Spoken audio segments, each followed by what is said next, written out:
Spring is just around the corner, and that means the sun's out and the grills are out.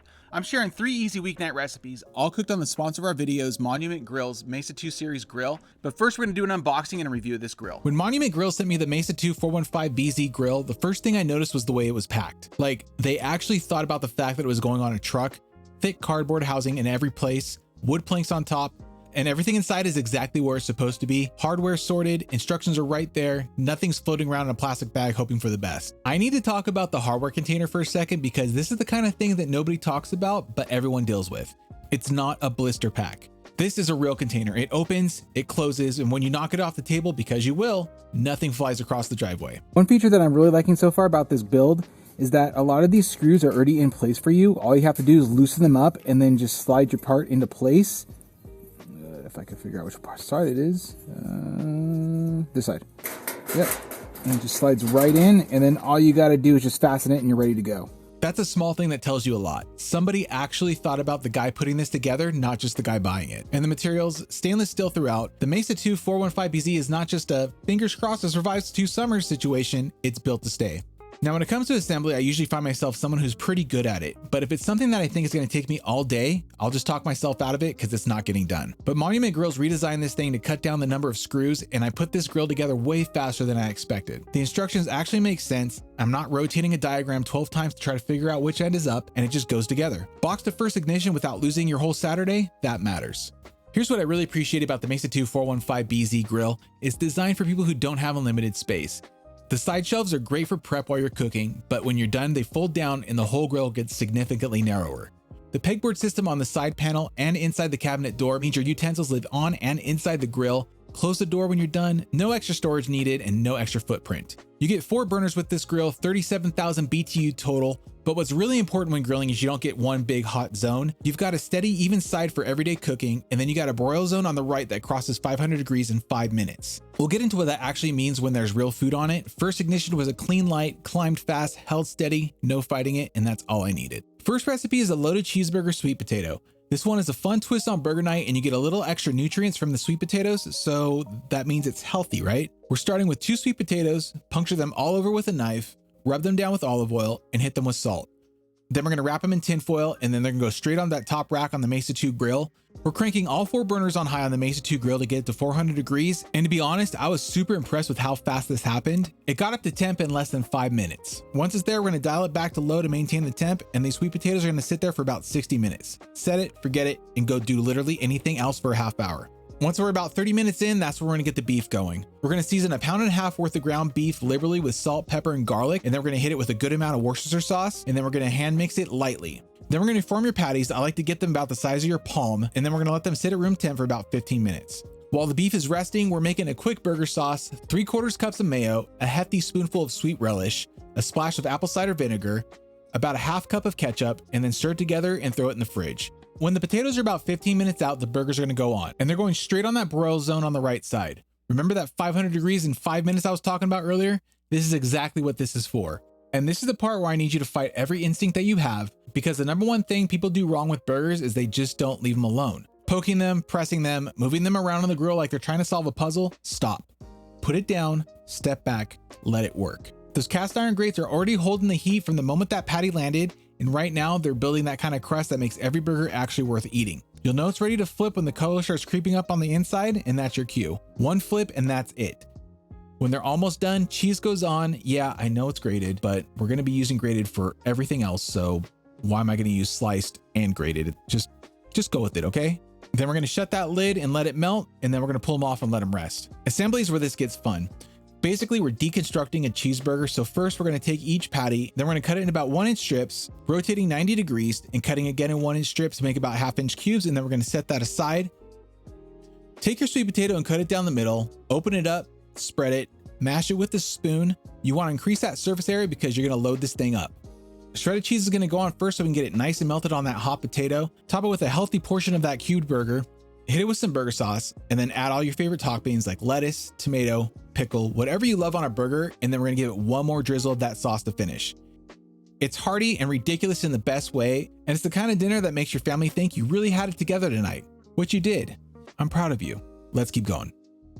Next up, we're making fish burritos. And before we get to the grill, we're making a Peruvian style green sauce that's doing double duty here because it's our marinade and our finishing sauce.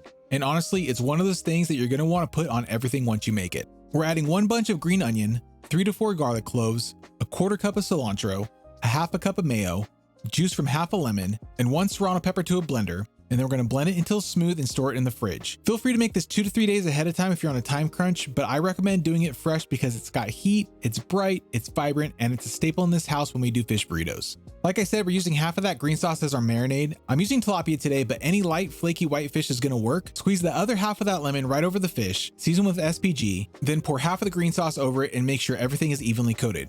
Let that sit while we get everything else going. We like putting black beans on our fish burritos, so I'm going to get that going on the side burner. And this is something I didn't think I'd be using as much as I do, but at 12,000 BTU right here on the side, I can get my fish on the grill and I'm not running back inside to babysit a pot on the stove. Everything is happening right here at the Mesa II grill. We're going to get that broil zone preheated and ripping hot right before the fish goes on. And just like the burgers, do not flip it right away. Fish fights the grill as it is, and you need to let it tell you when it's ready. When it releases on its own, that's your cue. And when it's time, quick, confident motion with the spatula. Don't second guess it. You might get a little stuck and that's okay, but I'll be honest, I was genuinely impressed with how well these cast iron grates handled the tilapia because tilapia is already a finicky fish on the grill and these grates did their job. Let it cook all the way through, and while that's happening, get your tortillas warming up on the left side of the Mesa II grill because that steady even zone is perfect for it. One thing I want to mention real quick, but it's worth saying, when you cook fish on the grill, it's going to leave stuff behind on the grates. That's just the reality of it. But I grabbed my wire brush, gave these cast iron grates a few passes while they were hot, and it cleaned right up. Assemble by putting steamed rice on top of your tortilla, then your fish, a couple spoonfuls of black beans, shredded cheese, cabbage, and a generous pour of that green sauce. Fold it in from the sides, roll it up, cut it in half, and there's your burrito. And because that green sauce is tied to the marinade, every single bite has that same bright, punchy flavor all the way through, and it's a good one. Last one, and this one's personal. Chamorro grilled chicken with finnadene. Growing up, anytime we had a family get together, this chicken was on the grill and finnadene was on the table. Every single time. The marinade is where this starts, and it starts the night before. We're starting with a cup of soy sauce, 1 cup of 50-50 mix of white vinegar to lemon juice, about 12 cloves of garlic. Some use white onion, but I'm a huge fan of using green onion in this dish. It's got such a great flavor from the greens to the white. And then we're gonna use about 1/2 bottle of lemon lime soda. And yeah, I know that sounds weird, but it's traditional in Chamorro and Filipino barbecue, and there's actually a reason this works. The high fructose corn syrup in the soda caramelizes on the grill way better than regular sugar does, and that's what gives you that slightly lacquered charred skin that makes the chicken what it is. We're gonna cover it up, give it a good shake, and then it's gonna sit in the fridge overnight.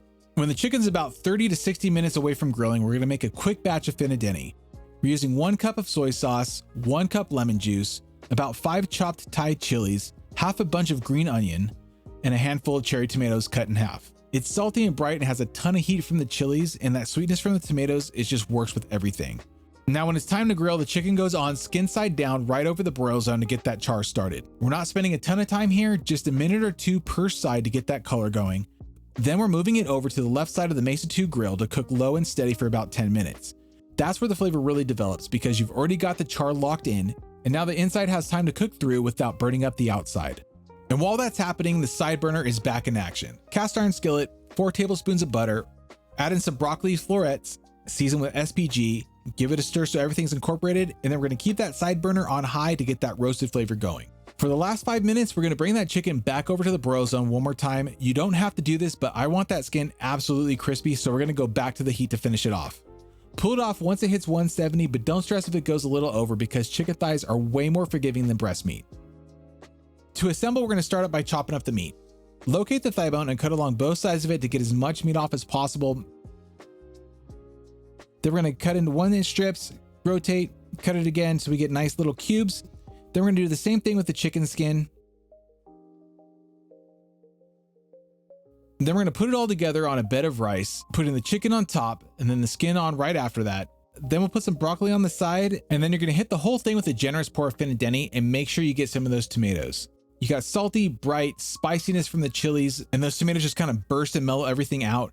Every bite of chicken has that marinade baked all the way in, and the finnadene just takes it to another level. This is a plate that means something to me, and once you try it, you'll understand why.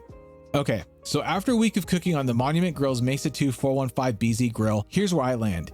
This grill looks way more expensive than it is. Stainless steel, solid build, clean design, and if you saw this thing on someone's patio, you would not guess budget grill. But looks only get you so far, and this thing can actually cook. The 2-zone setup gave me real control over every single recipe we made this week, and that broil zone is no joke. For a small family that wants a serious grill without a serious price tag, I think this is the move. If you're interested, I have a link down in the description. Go check them out, and I'll see you in the next video.